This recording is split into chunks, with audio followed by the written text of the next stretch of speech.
안녕하세요. 작가 김새입니다. 앞으로 뭐라고 먹고 살 것인가? 라고 생각을 한다면 여러분 어떻게 대답할 수 있으실까요? 네, 인류의 과제.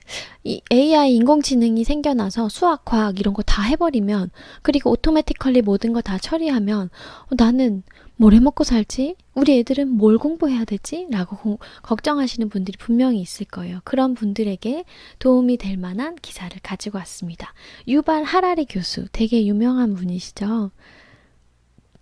전 세계에서 가장 뜨거운 학자인데요. 이분의 견해를 정말 빌 게이츠 같은 마크 저커버그 페이스북 창시자죠. 마이크로소프트랑 그분들도 이분의 책을 필독 도서로 읽고 계속해서 그분의 어떤 사상들을 전달하고 있거든요.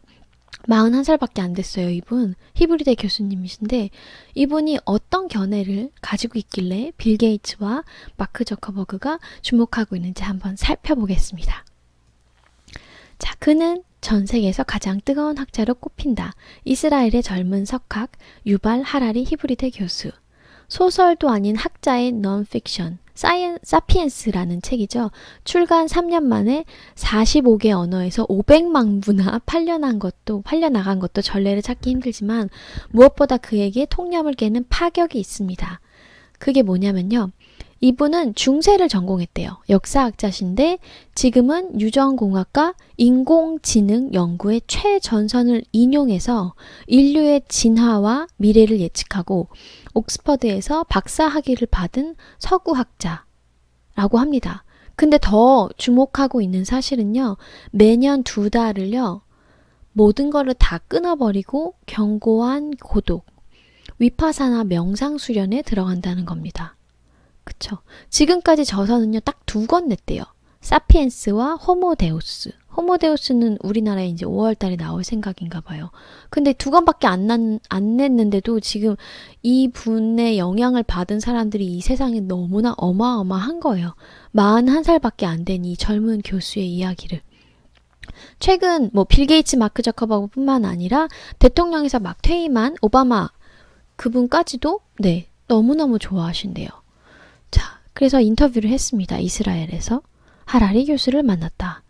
직접 열어주는 문 뒤로 3월에 올리브나무가 연두를 뿜어내고 있었다. 뿜뿜. 우리도 궁금하니까 궁금증을 한번 뿜어내면서 내용을 한번 살펴봅시다.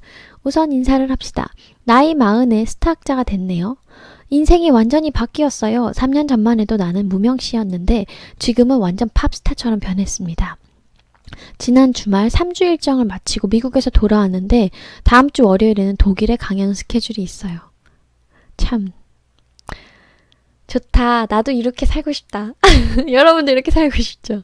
아무튼 이분이 어떤 특별한 내용을 강연하시길래 이렇게 핫한 강연 스케줄들이 있을까요?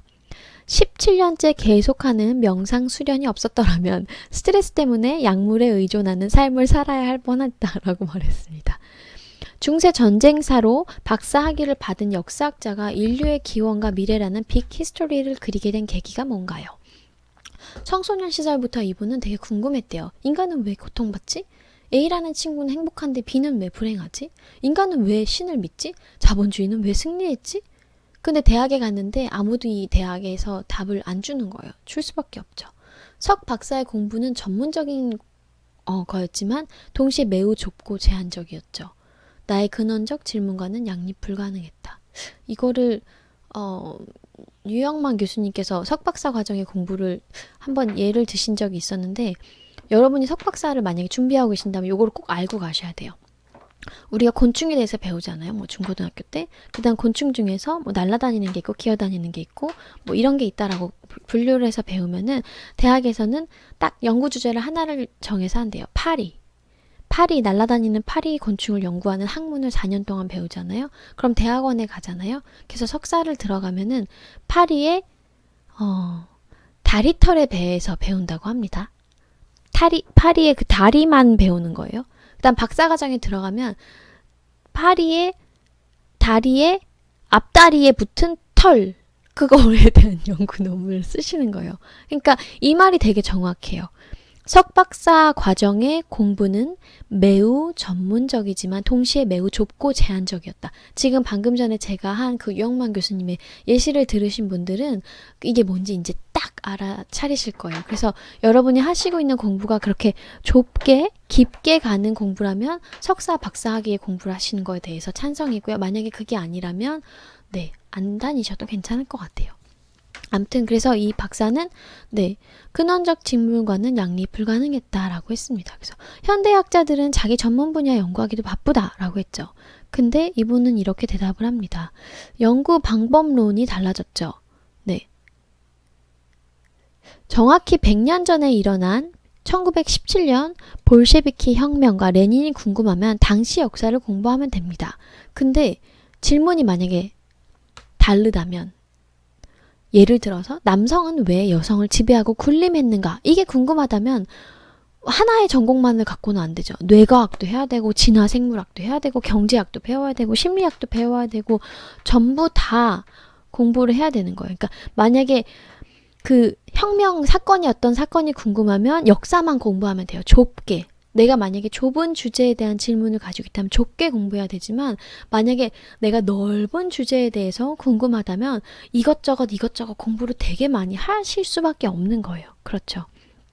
자, 그럼 이제 기자하니까 날카로운 질문을 던지죠. 현대 교육제도에 대한 비판으로도 들린다 라고 말을 합니다. 그러니까 이제 이분이 할 말을 하죠. 할 말을 하는 사람이에요. 한번 볼게요. 더 넓게 보자. 개별 국가의 역사, 교육은 모두 이기적이다. 이스라엘은 이스라엘의 역사 위주로, 한국은 한국 역사 위주로 가르친다. 맞죠? 세계사 비중은 작다. 100년 전이라면 이런 교육만으로도 충분했다. 그쵸? 100년 전에 일본이 했던 교육은 우리나라를 되게 바보로 생각하고 자기네들이 마땅히 그렇게 할 수밖에 없었다라는 내용들이 되게 많았을 거예요. 100년 전은 아니더라도 요즘에도 그런 내용을 하지만 오늘날에는 너무나 많은 것들이 오픈되기 때문에 그런 게 사실이 아닌 거에 대해서 가리키는 거에 대해서 우리나라 국민들이 되게 많이 분노를 하잖아요. 네, 그쵸. 그래서 자기의 관점에서의 역사가 아니라 되게 넓은 의미에서의 역사를 바라봐야 되는 시점이라는 거죠. 네. 그래서 현재 난제들은 개별 국가의 노력만으로 풀 수 없다. 그쵸. 우리나라에 지금 그 미세먼지가 되게 심한 문제인데 그건 우리나라만 노력한다고 해서 될 수 있는 게 아니잖아요. 중국과 그 다음에 우리나라 같이 함께 협력해서 해야 되는 일들이죠. 지구온난화, 인공지능, 생명공학 문제를 생각해보라. 그런데도 각 나라는 민족적 시야에만 갇혀있다. 그래서 우리가 아이들을 가리킬 때 이 넓은 마인드가 되게 중요한 것 같아요. 물론 한국적인 것을 가리키고 이해시키는 것도 중요하긴 하지만 그것에 가려져서 올바른 선택을 할 수 없게 된다면 그것도 되게 안타까운 일이거든요. 그래서 그 관점도 가리키되 근데 이 사람 입장에선 이렇게 느낄 수도 있을 거야. 우리에겐 우리 입장이 있지만 이 사람에게는 이 사람의 입장이 있다라고 해서 시야를 이렇게 넓혀주는 것이 아이들이 훨씬 더 자유롭게 살 수 있지 않을까 하는 생각이 들어요. 자, 예를 한번 들어보겠습니다. 생명공학을 보면 윤리적인 이유로 초지능 유전자를 가진 그 시험관 아기의 시술을 미국에서 금지시켰어요. 근데 중국과 북한이 네, 이거를 허용했다. 그럼 미국은 나만 바보 되잖아. 그럼 나도 해야 되는데? 라는 생각이 들겠죠. 마치 지금 우리나라의 지금 지구상에 지구를 몇 번이나 파괴하고도 남을 핵무기가 있대요. 얘가 만들고 제가 만들고 얘가 만들고 그러면 나를 방어하기 위해서 나도 만들어야겠네 라고 하면서 결국은 이렇게 된 거죠. 그래서 개별 국가의 규제만으로는 이 문제를 해결할 수 없을 것이다 라고 되어 있습니다. 자, 비관론자들은 4차 산업혁명과 AI, 인공지능의 도래로 미래를 부정하려고 한다. 인간은 끝났어. 더 이상 직업이 없어. 그렇죠? 차라리 나는 포기하고 지금처럼 살다 죽겠다는 사람도 있을 것이다. 지금의 30, 40대도 그런 경향이 있다. 하지만 이런 사람들마저도 더 이상 미룰 수 없는 시급한 과제가 있다. 그게 뭘까요? 역시 교육 문제일까요? 네, 맞습니다. 당신 세대는 그때쯤 늙겠지만 AI와 더불어 30, 40대를 살게 될 지금의 10대들은 어떻게 하나? 아이들에게 뭘 가르칠 것인가는 더 이상 미룰 수 없는 문제다라고 되어 있습니다. 우리 아이들한테 뭘 가르쳐야 되나요? 뭘 가르쳐야 되나요? 이제 우리가 이렇게 오랫동안 이 기사를 살펴본 이유가 나와요. 네. 대안이 뭔가요? 라고 했을 때 얘기합니다. 과학, 수학, 중세, 전쟁 등 개별 과목을 가리키는 건 아이고 의미 없어요. 왜? 그런 건 인공지능이 달달달달달달 외워서 훨씬 더 잘할 테니까. 우리가 후속 세대에게 가르쳐야 될 과목이 과연 무엇이냐? Emotional Intelligence, 감정지능입니다. 그리고 Mental Balance, 멘탈을 밸런스를 잘 잡는 거예요. 마음의 균형을 잡고 감정의 그 지능을 가지고 있는 거. 이 두 가지가 제일 중요해요. 다시 한번 말씀드릴게요. 감정지능, 내 감정을 어떻게 할 것인가, 그 다음에 마음을 어떻게 균형을 잡을 것인가. 이 두 가지 능력이 앞으로 살아갈 세대들에게 가장 필요한 것이고, 그 두 가지가 인간이, 로봇이 아무리 죽었다 깨어나도 대체할 수 없는 인간만의 고유한 것이에요. 저는 그래서 이 두 가지를 중요하다고 생각하고 평생 살아왔고 지금 방송을 하는 이유도 이거기 때문에 이걸 보면서 약간 뿌듯했어. 나의 미래는 밝다 막 이러면서. 멘탈 밸런스 쪽으로 저는 정말 너무나 많은 궁금증이 있었고 그래서 제가 대학에 들어가서 이제 국영수가 아닌 공부를 하게 되었을 때 저는 제일 많이 읽었던 책이 심리학 책들이었거든요. 중문과였는데. 중문과였고 부전공은 회화과를 했는데 제일 많이 공부했던 게 심리학이었어요. 아무튼 한번 봅시다. 지금까지는 60살이 평균 수명이었을 때 20살까지 공부하면 나머지 30, 40년은 20살 때까지 공부한 걸로 먹고 살 수가 있었어요. 맞아요. 대학 4년 배워가지고 평생 먹고 살 수 있었어요. 하지만 앞으로는 60살이 돼도 80살이 돼도 끊임없이 무언가를 배워야 되는 시기가 와요. 왜? 120살까지 내가 20살 때 쓰던 이따시만한 핸드폰 지금 사용 안 하잖아요. 지금 아이폰 쓰는데, 그쵸?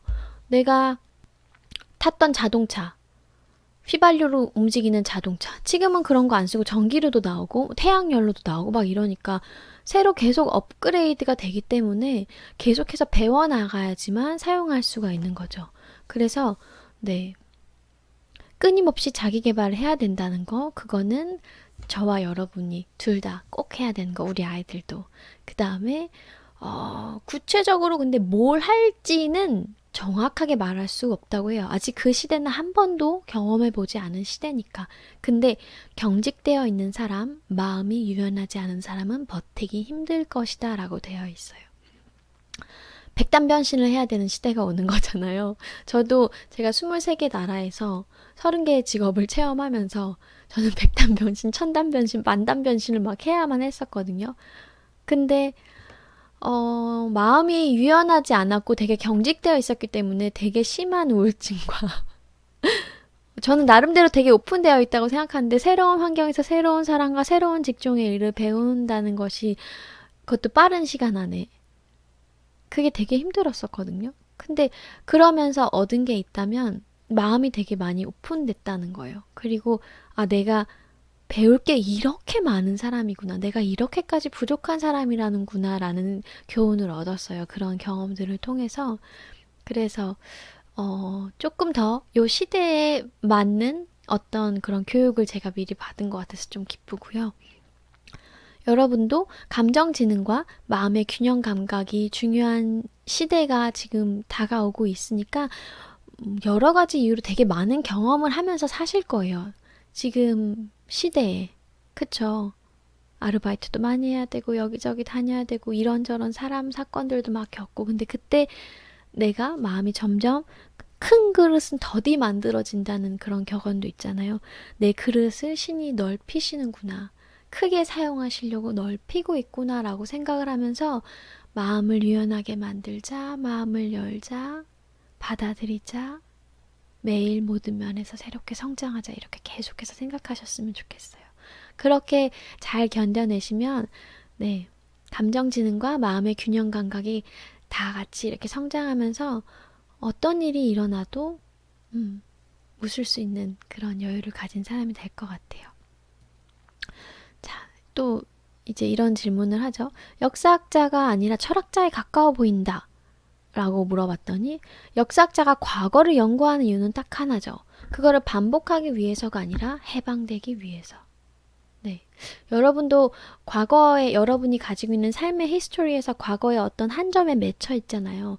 그거를 계속해서 상처를 치유하는 그런 시간들이 필요한데요. 그거를 하는 이유는요. 그 삶을 다시 살기 위해서가 아니에요. 정확하게 말씀드릴게요. 예전의 과거로 계속해서 돌아가려고 하는 건 내가 그때 받았던 상처와 이거를 다시 한번 경험하기 위해서가 아니라 자유롭기 위해서예요. 해방되기 위해서. 그래서 여러분이 과거에 맺혀있던 상처들을 제가 가지고 있는 영상에서 내면아이 상처 치유라는 그런 것들이 있어요. 혹은 스트레스에서 벗어나거나 걱정을 해소되게 만드는 그런 영상들을 제 영상이 찾아보시면 많이 나오는데 그거를 하시면서 자유로워지셨으면 좋겠어요. 해방되셨으면 좋겠고. 여기 해방된 사람이 있잖아요. 네. 네. 아무튼 이분도 네, 미래를 향해서 과거를 연구하고 해방하기 위해서 미래를 향하고 있다라고 말하고 있습니다. 자, Emotional Intelligence, 감정 지능에 대해서 얘기해 보겠습니다. 자신과 타인의 감정을 잘 다스려 원하는 결과를 이끌어내는 능력을 말한다. 되게 좋다. 자신과 타인의 감정을 잘 다스려서 원하는 결과를 이끌어낸다. 이거 확언 하나 해도 좋을 것 같아. 확언을 어떻게 하냐면요.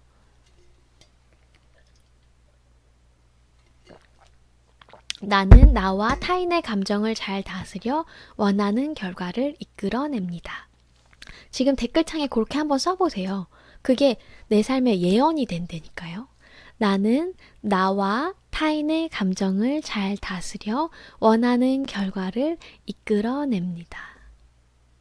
이러면 세상이 얼마나 아름다워질까. 막 싸우고 화낼 일도 서로 다 이해하고 감정을 서로 상하지 않게 잘 보듬어 나가면서 결과는 이쪽도 원하고 이쪽도 원하는 서로 해피한 결과를 딱 이끌어내면 얼마나 좋을까요? 자, 1차 세계대전에 참전한 미국 퇴역 군인들이 약속한 보너스를 예정보다 미리 달라고 폭동을 일으켰습니다. 근데 프랭클린 루즈벨트 대통령이 그들과 교감을 하면서 설득을 했대요. 보너스를 막 미리 달라고 막 빨간 띠 우악 이러고 있는 사람한테 교감을 하면서 설득을 했대요. 그 다음에 중재안, 너의 의견도 존중하면서 지금 나의 상황도 이러니까 여기서 절충안을 찾아가지고 타협해보자. 이렇게 해야지 너도 살고 나도 살지 않겠느냐라고 타협을 한 거죠. 그쵸? 이 루즈벨트 대통령이 이 감정지능이 뛰어난 사람 중에 하나였고요. 병력을 대부분 잃고 나서도 아직 신에게는 12척의 패가 남았습니다. 라고 위기 때 자기 능력을 보여준 이순신 장군도 높은 감정지능의 소유자로 꼽히죠. 사실 왕은 원하지 않았잖아요, 전쟁을. 근데 이순신 장군이 내 감정과, 그러니까 전쟁에 나가면 죽을 수도 있어. 당연히 죽을 수도 있어. 질 수도 있어. 라는 나와 타인의 감정이 있었잖아요. 근데 그거를 잘 다스려서 한번 해보자. 아직 12척의 배가 있다. 나는 한번 해보고 싶다 해서 결국은 원하는 결과를 이끌어냈잖아요. 되게 멋있는 것 같아. 미래 이순신 듣고 있죠? 미래 루즈벨트 대통령 듣고 있죠?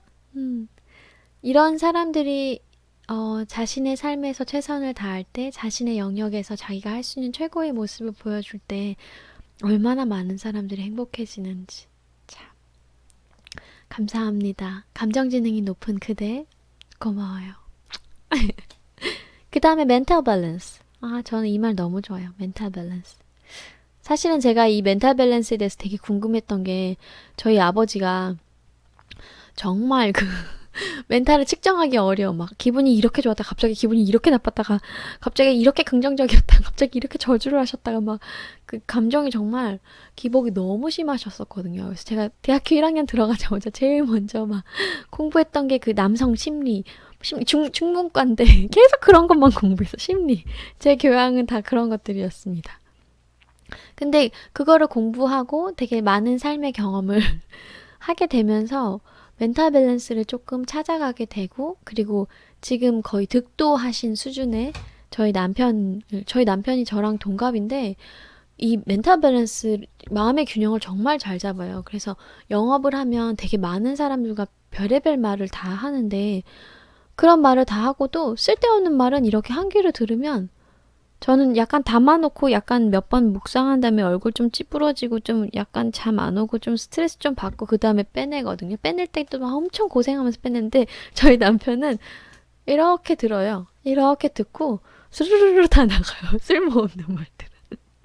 정말 되게 놀라운 능력이야. 그래서 영업을 되게 잘하는 이유 중에 하나도 그 스트레스 관리 능력이 엄청나요. 근데 제 주변에 다 되게 하이 퍼포머, 그러니까 자기 영역에서 정말 최고 수준의 기량을 발휘하시는 그런 성공한 사람들을 보면 제 나이 또래도 있고 저보다 어린 친구도 있고 저보다 나이가 많으신 분들도 있는데 그게 되게 뛰어나요. 중요하지 않은 정보는 다 이렇게 흘러나가. 흐르르르 공기처럼. 진짜. 그래서 저도 그런 모습을 보면서 아, 나도 저렇게 돼야 되겠구나라는 생각이 들어요.